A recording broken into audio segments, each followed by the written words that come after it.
चलो तुम्हें हम अंदर घर में घुस के मारेंगे ఇంట్లోకి దూరి మరి ఈసారి కొడతాము ఈసారి చంపుతాము అంటూ ఇటు డిఫెన్స్ మినిస్టర్ ఇలాంటి స్టేట్మెంట్స్ చేస్తున్నాడు.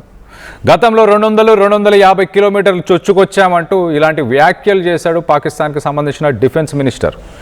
ఆసిమ్ మునీర్ కూడా ఇలాంటి మాటలే మాట్లాడుతున్నాడు. అసలు ఇదంతా ఎందుకు జరుగుతుంది?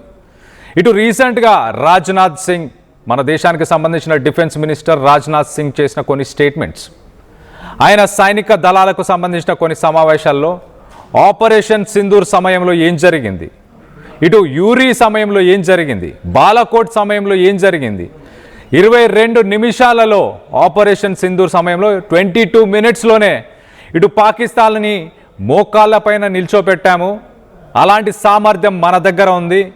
ఇప్పుడు మిడిల్ ఈస్టర్న్ కంట్రీస్లో జరుగుతున్న ఉద్రిక్త పరిస్థితులని అదే ఆసరాగా చేసుకొని ఏమైనా ఇండియా పైన సరిహద్దుల దగ్గర ఏమైనా టెర్రరిస్టు యాక్టివిటీస్ చేస్తే గనక ఊరుకునేదే లేదంటూ ఇటు రాజ్నాథ్ సింగ్ చెప్పుకొచ్చారు.